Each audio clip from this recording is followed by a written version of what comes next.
কালনায় তৃণমূল নেতার দাদাগিরির অভিযোগ। কালনার তৃণমূল সাধারণ সম্পাদকের বিরুদ্ধে জমি দখলের অভিযোগ সামনে এসেছে। বাধা দিতে গেলে বাড়িতে ঢুকে মারধরের অভিযোগ। রেহাই পেলেন না মহিলা সদস্যরাও। সেই ভাইরাল হওয়া ভিডিও আপনাদের সামনে রেখেছি।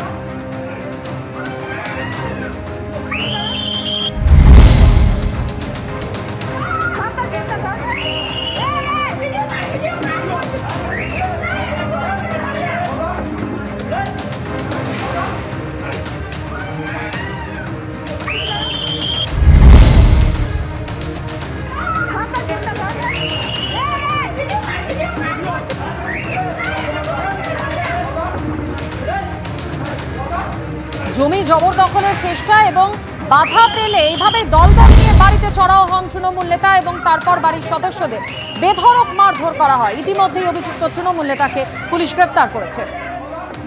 অভিযোগকারী ঠিক কি অভিযোগ শোনাবো আপনাদের। তো কাল সকালে ওনারা পাঁচিল তোলে, তো আমরা বলেছিলাম যে আমাদের এখান থেকে বেরোনোর জন্য একটু জায়গা রাখুন। সেটা বলাতেই মানে ওনারা ঘরের ভিতরে এসে, গোপাল তিউরি ওনার আরও লোকজন ছিল সঙ্গে, ওনারা ঘরের ভিতরে এসে আমাদেরকে মারধর করে। কি মেরেছে আপনাকে? হ্যাঁ মেরেছে, কপালটা ফাটিয়ে দিয়েছে।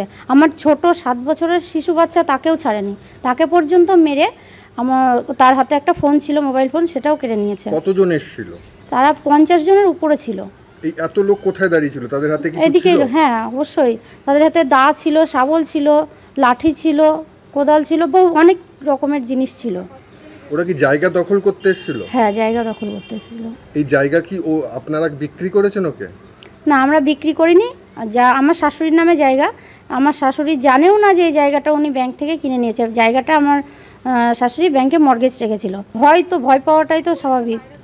বেরোলেই আমাদেরকে মেরে ফেলবে, কুপিয়ে কেটে ফেলবে, এরকম মানে ভয় দেখাচ্ছে। অভিযোগ করেছে আপনারা নাকি মারধর করেছেন। তাহলে সেটা প্রমাণ দ্বিগুণী। আপনারা ওনার বাড়ি গিয়ে মারধর করেছেন, ওনার স্ত্রীকে। আমরা তো ওনার বাড়ি চিনি না, আমরা কিভাবে ওনার বাড়িতে গিয়ে মারধর করব?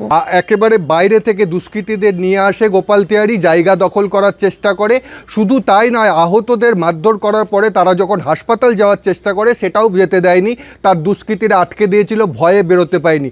এবং শুধু এই পরিবারের নয়, শহরের বিভিন্ন জায়গাতে গোপাল তিওয়ারি এই জমির ব্যবসার সঙ্গে যুক্ত, এই অভিযোগই উঠছে। দেখুন আমি ভিডিওটা দেখেছি, তাতে হচ্ছে কিনা যে একটা মারামারি হচ্ছে, এটা দেখা যাচ্ছে ভিডিওতে। আর আমি খোঁজ নিয়ে যেটা দেখেছি যে জায়গাটা বোধহয় গোপাল তিওয়ারিরা বোধহয় কিনেছে। জায়গাটা গোপাল তিওয়ারি কিনেছে, ওই জায়গাতে একটা পাঁচিল দিয়েছে, সেই পাঁচিলটা বোধহয় বারবার ওরা ভেঙে দিচ্ছে। সেটাতে নিয়েই মূলত হচ্ছে যে গণ্ডগোল। যদিও আমার বক্তব্য এটা জায়গায় যে আইন কারোরই নিজে হাতে তুলে নেওয়া ঠিক না। কারণ যদি গোপাল তিওয়ারি জায়গাটা কিনে থাকেন এবং গোপাল তিওয়ারি যদি পাঁচিল দিতে যায় বারবার, যদি ওরা যদি পাঁচিলটা ভেঙে দেয়, তার জন্য তো আইন আছে, পুলিশ আছে, পুলিশের কাছে উনি লিখিত একটা অভিযোগ জানাতে পারত।